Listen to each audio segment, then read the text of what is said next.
안녕하세요. 고등학교 졸업과정 검정고시 수학의 이주연입니다. 자, 여러분 흔히 수포자라는 표현을 쓰죠. 수학을 포기한 사람들을 저희가 수포자라고 하는데요. 그만큼 수학이 힘들고 어렵다라고 생각하시는 분들이 굉장히 많으신 것 같아요.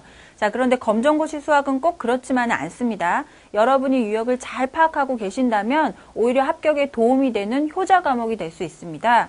그래서 시험 끝나고 난 수학 때문에 망쳤어 이러지 않으시고 오히려 수학 때문에 합격할 수 있었다라고 하실 수 있도록 저희가 엑기스만을 모아봤습니다. 자, 저희 강의는 1강부터 10강까지 총 10강으로 구성되어 있고요. 한 강의 안에 2가지 유형이 들어가 있습니다.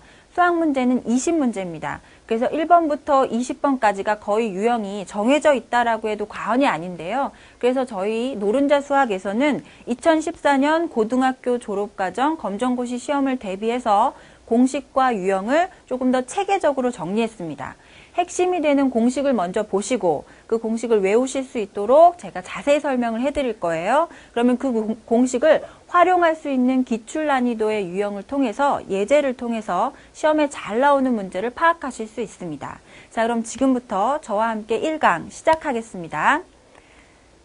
자, 1강은 집합과 명제입니다. 여러분 집합은 1번 자리에 나오는 문제고요. 명제는 2번 자리에 나오는 유형입니다. 자, 그래서 시험이 굉장히 어려웠다라고 하는 올해 8월에 나왔던 문제조차도 1번은 집합, 2번은 명제단원에서 나왔습니다. 그래서 거의 고정된 유형이다라고 봐주시면 되고요. 자, 1번입니다. 1번 집합 같은 경우에 저희가 일단 집합이 뭔지 한번 살펴보고 그 다음에 집합에 나오는 기호들 어떤 표현들이 있는지 한번 살펴본 다음에 집합에서 혹시라도 나올 수 있는 이 신유형에 가까운 부분집합의 개수 구하는 공식을 한번 보도록 하겠습니다. 자, 여러분 집합이다 라고 하면 일단 분명한 조건의 모임 이것을 집합이다 라고 하는데요. 그럼 제가 분명한 조건을 하나 가지고 올게요. 자, 어떤 조건을 가지고 오냐면 6의 약수 모여라 6의 약수들이다 라고 하는 조건을 가지고 오면 여러분 약수라고 하는 것은 곱해서 그렇죠. 6의 약수 하면 곱해서 6이 되는 수 이걸 저희가 6의 약수라고 합니다. 자, 그러면 곱해서 6이 되는 수 하면 1 곱하기 6은 6 그 다음에 2, 3은 6 이렇게 나오겠죠. 자, 그러면 이러한 숫자들 이 조건을 보고 모인 숫자들을 가로로 묶어주시면 이 전체를 저희가 집합이다 라고 합니다. 그리고 이 집합 안에 들어있는 하나의 숫자들 보이시죠? 이런 숫자들을 저희가 뭐라고 하냐면 원소다 라고 합니다. 자, 그러면 이 원소를 포함하고 있는 집합을 제가 A라고 일단 하고요. 자, 그럼 이 A 집합 안에 1이라고 하는 원소가 들어있을까요? 예, 들어있죠. 1이라고 하는 숫자가 A라고 하는 이름을 가진 이 집합 안에 들어있습니다. 자, 그래서 원소와 집합 사이에는 포크 모양의 기호가 들어간다. 이렇게 봐주시면 됩니다. 이 원소가 A 집합 안에 들어가 있다라는 의미로 파악하시면 되고요. 자, 굳이 저희가 포크라고 하는 이유가 여기 이렇게 손잡이가 있다라고 생각을 하신 다음에 손잡이를 뗐다 이렇게 생각해 주시면 되겠죠? 자, 그래서 원소가 집합 안에 들어있다라는 의미로 중간에는 포크 모양이 들어갑니다. 자, 그 다음에 만약에 꼭 원소가 아니고 이렇게 1이라고 하는 숫자를 가로로 묶어서 가지고 왔어요. 가로로 묶여 있는 것을 저희가 집합이다 라고 하기로 했었죠. 그러면 이 집합은 A 집합 안에 들어있다 라고 하면 들어있죠. 1이라는 숫자가 들어있죠. 자, 그런데 앞에 원소하고 차이점은 자, 원소는 가로로 묶지 않았습니다. 자, 그런데 집합은 가로로 묶었죠. 자, 그렇기 때문에 이건 집합이고 집합과 집합 사이에는 숟가락 모양이 들어가 있다. 이렇게 봐주세요. 왜 저희가 숟가락 할 때 여기 디귿자 모양 보이시죠? 그 모양하고 좀 비슷하다라고 생각을 해주시면 되겠죠. 자, 그래서 정리합니다. 원소와 집합 사이는 포크 모양, 그리고 집합과 집합 사이는 숟가락 모양이 들어갑니다. 자, 그래서 원소는 가로가 없는 것, 숫자만 덩그러니 있는 것을 저희가 원소라고 하고요. 그리고 집합은 가로가 있는 것, 가로로 묶어놓은 것을 집합이라고 하고 집합과 집합 사이는 여기 선이 없는 숟가락 기호를 넣어주시면 됩니다. 자, 그러면 집합을 하나 가지고 와서 저희가 부분집합이라고 하는 것을 구해 볼 텐데요. 자, 이 중간에 있는 이 집합의 포함관계를 나타내는 기호는 들어있다라는 의미도 가지고 있지만 이쪽 작은 집합 그리고 큰 집합 그러니까 이걸 입이라고 생각하시면 큰 쪽을 먹으려고 하겠죠? 벌어진 쪽이 조금 더 큰 집합입니다. 그래서 이 작은 쪽 집합을 뭐라고 하냐면 저희는 부분집합이다. 이렇게 표현을 합니다. 자, 부분집합과 관련된 내용은 여러분 요거는 별표 1개 정도 신유형으로는 나올 법하지만 아직까지는 출제되지 않은 부분입니다. 자, 그래서 저희가 부분집합의 개수 구하는 공식은 2의 n제곱이다 라고 하고요. n은 원소의 개수다 라고 해서 가로 안에 들어있는 숫자를 저희가 원소라고 했었죠? 이 안에 들어있는 숫자가 몇 개인지 그 원소의 개수를 세어서 이 n자리에 넣어주시면 부분집합의 개수를 구하실 수가 있습니다. 자, 일단은 제가 예제를 통해서 부분집합의 개수 구하는 것들을 한번 보여드릴 텐데요. 자, A라고 하는 집합을 이번에 다시 이쪽에 가지고 오겠습니다. 자, A라고 하는 집합의 원소는 1, 2, 3이고요. 제가 이것을 가지고 이것의 부분집합을 한번 구해보겠습니다.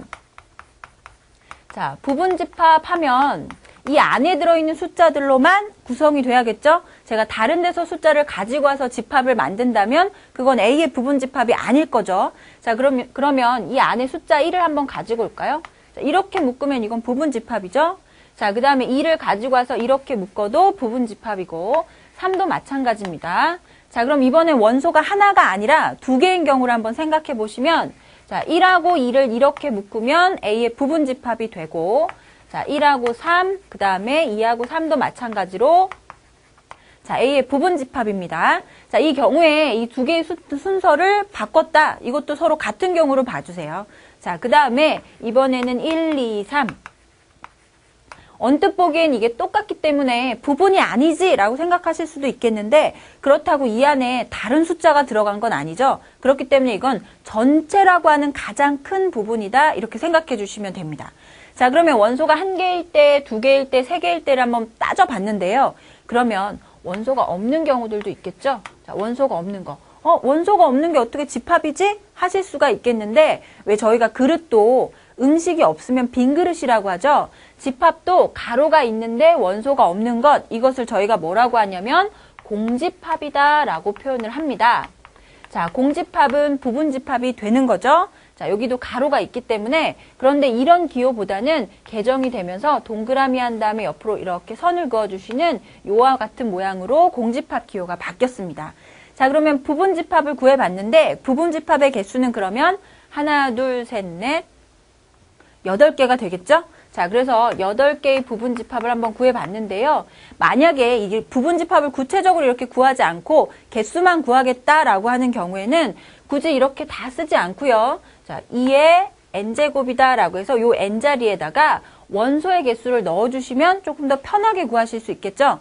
지금은 저희가 원소가 3개밖에 없기 때문에 일일이 다 구할 수가 있었는데 만약에 원소가 5개, 10개 이렇게 넘어가 버리면 부분집합을 구하는 것 자체가 조금 더 어려울 수가 있겠어요. 그러니까 부분집합의 개수를 구할 때는 공식을 활용하시되 자, 2는 고정된 숫자고요. 이 n에는 원소의 개수가 들어갑니다. 지금 보시는 A집합은 원소가 하나, 둘, 3개이기 때문에 자, n의 자리에 3을 넣어주시면 2의 세제곱 이렇게 들어가겠죠? 자, 그럼 이거는 2를 3번 곱하는 거죠. 2 곱하기 2 곱하기 2 하시니까 4, 2, 8, 8개 똑같이 구하실 수가 있겠죠? 자, 그렇지만 공식을 활용하시면 조금 더 간편하게, 편하게 또 정확히 구하실 수가 있습니다.